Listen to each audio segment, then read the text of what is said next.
Hello guys, പത്തരമാറ്റിൻ്റെ ഒരു കിടിലൻ എപ്പിസോഡിലേക്ക് എല്ലാവർക്കും സ്വാഗതം.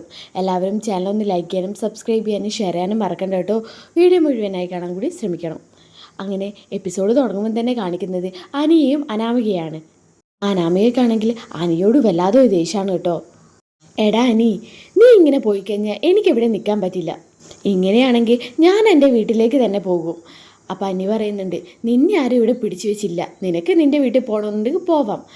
അപ്പോൾ അനാമിക പറയുന്നുണ്ട്, അങ്ങനെയൊന്നും ഞാനിവിടുന്ന് പോവില്ല. എനിക്ക് നഷ്ടപരിഹാരമായി 100 കോടിയെങ്കിലും തരണം, എന്നാലേ ഞാൻ ഡൈവോഴ്സ് അനുവദിച്ചു തരുള്ളൂ. നീ ഡൈവോഴ്സ് തന്നാലെന്താ തന്നില്ലെങ്കിലെന്താ, എനിക്കൊരു കുഴപ്പമില്ല. ഉടൻ തന്നെ അനാമിക പറയുന്നുണ്ട്, എനിക്കറിയാടാ, ഞാനിവിടെ നിന്നാലും നിനക്ക് ആ നന്ദുവിൻ്റെ പുറകെ പോകാൻ ഒരു മടിയുമില്ലല്ലോ. പിന്നെന്താ, നിന്റെ ഫോണിൽ എത്ര ഫോട്ടോസ് ഉണ്ട് ആ നന്ദുവിൻ്റെ. ഇടയ്ക്കിടയ്ക്ക് നീ അവളെ ഫോട്ടോ എടുത്തു നോക്കുന്നതൊക്കെ ഞാൻ ശ്രദ്ധിക്കുന്നുണ്ട്. നിന്നോടുള്ള ഇഷ്ടം കൊണ്ടല്ല ഞാൻ ഈ തറവാട്ടിൽ പിടിച്ചു നിൽക്കുന്നത്, ഇവിടുത്തെ സ്വത്തുക്കൾ കണ്ടിട്ട് തന്നെ. അനാമിക ഇങ്ങനെ പറഞ്ഞതോടെ അനി ദേഷ്യപ്പെട്ടുകൊണ്ട് പറയുന്നുണ്ട്, അതേടി, നീ ഇവിടെ സ്വത്ത് കണ്ടുകൊണ്ട് മാത്രം ഇങ്ങോട്ട് കയറി വന്നതെന്ന് എനിക്ക് മനസ്സിലായിട്ടുണ്ട്. അതുകൊണ്ടാണ് ഞാൻ നന്ദുവിൻ്റെ പുറകെ പോകുന്നത്.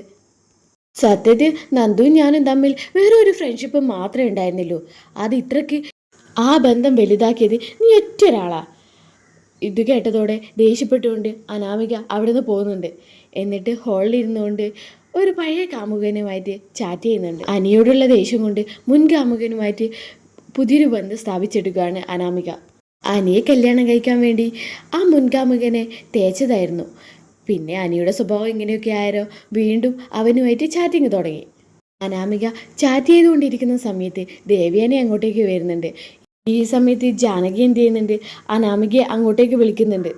ഉടൻ തന്നെ അനാമിക എന്ത് ചെയ്യുന്നുണ്ട്, ഫോൺ അവിടെ വെച്ചിട്ട് ജാനകിയുടെ അടുത്തേക്ക് പോകുന്നു. ഈ സമയത്ത് ദേവ്യാനി എന്ത് ചെയ്യുന്നുണ്ട്, അനാമിക വെച്ച് ആ ഫോണിൻ്റെ അടുത്തേക്ക് ഇരിക്കാൻ വരുന്നുണ്ട്. നോക്കുമ്പോൾ പെട്ടെന്ന് യാദൃശ്യമായി ഫോൺ കാണുന്നു. അയ്യോ, ഫോണിപ്പോൾ താഴേക്ക് വീണേനെ എന്നും പറഞ്ഞ് ഫോൺ എടുക്കുകയാണ്. ഫോൺ എടുത്തോടെ തന്നെ ദേവ്യാനിയുടെ കണ്ണിൽ ശ്രദ്ധയപ്പെടുന്നുണ്ട് കേട്ടോ അനാമിക ചാറ്റ് ചെയ്തതൊക്കെ. അപ്പോൾ വാട്സപ്പിൽ അയാളെ DP കാണുമ്പോൾ ദേവ്യാനി അത് നോക്കുന്നുണ്ട്. അല്ല, ഇത് അനാമിക മോളല്ലേ? അനാമികയുടെ കൂടെ നിൽക്കുന്ന ആ പയ്യനാരാ? അനാമിക ഇത്ര ചേർത്ത് പിടിച്ച് നിൽക്കുന്നത്? ഓ, അനാമികയുടെ കുടുംബക്കാരെങ്കിലും ആയിരിക്കും എന്ന് വിചാരിച്ചിരിക്കുമ്പോഴാണ് അവർ ചാറ്റ് ചെയ്തത് ശ്രദ്ധിക്കുന്നത്. ഓ, ഈ ചാറ്റിങ് അത്ര പന്തിയല്ലല്ലോ, എന്തോ ഒരു തരികട ഇവളെ ഒപ്പിക്കുന്നുണ്ട്. എന്തായാലും ഇത് കണ്ടിട്ട് അവളോട് ചോദിക്കാതിരിക്കുന്നത് ശരിയല്ല. ഞാൻ എന്തായാലും ഇത് ചോദിക്കും. അതിനുശേഷം അനാമിക തിരിച്ചു വരികയാണ് കേട്ടോ. തിരിച്ചു വന്ന് ദേവയാനിയുടെ അടുത്ത് ഫോൺ എടുക്കുമ്പോൾ അനാമികയോട് ദേവയാനി ചോദിക്കുന്നുണ്ട്, മോളെ അതാരോടാ നീ ചാറ്റ് ചെയ്തത്? ഈ ചോദ്യം കേട്ടതോടെ അനാമികയ്ക്ക് ദേഷ്യം വരുന്നുണ്ട്. ഞാൻ ആരെങ്കിലും ആയിട്ട് ചാറ്റ് ചെയ്യും, അതെന്തിനാ വല്യമ്മ നോക്കാൻ നിൽക്കുന്നേ? അയ്യോ, ഞാൻ നിന്റെ ഫോൺ എടുത്ത് നോക്കിയതൊന്നുമല്ല, ഫോൺ താഴെ വീഴാൻ നോക്കിയപ്പോൾ ഞാനത് എടുത്തതാ. അപ്പോൾ ആ ചാറ്റിങ് ശ്രദ്ധിച്ചതാ. വാട്സപ്പിലെ ആ DP കണ്ടപ്പോൾ അനാമികയോടൊന്ന് ചോദിച്ചെന്നേ ഉള്ളൂ, അത്രയേ ഉള്ളൂ. ഉടൻ തന്നെ അനാമിക പറയുന്നുണ്ട്, അതെൻ്റെ ഒരു കസിൻ ബ്രദറാണ്, അവൻ ഞാനുമായിട്ട് ഒരുപാട് ഫ്രണ്ട്ലിയാണ്, അതുകൊണ്ടാണ് ഞാനുമായിട്ടുള്ള ഫോട്ടോ DP ആയി വെച്ചിരിക്കുന്നത്. ഇതൊക്കെ കേട്ടപ്പോൾ ദേവയാനിക്ക് ഉള്ളിൽ ചെറിയ സംശയമൊക്കെ തോന്നുന്നുണ്ട്. എന്നാലും ദേവയാനി അനാമികയോട് പിന്നൊന്നും ചോദിക്കാൻ നിൽക്കുന്നില്ല. ഇനി എന്തായിരിക്കും പത്തരമാറ്റിൽ സംഭവിക്കുക? തുടർന്നുള്ള എപ്പിസോഡുകൾക്ക് ഈ ചാനലും സബ്സ്ക്രൈബ് ചെയ്ത് വെക്കുക.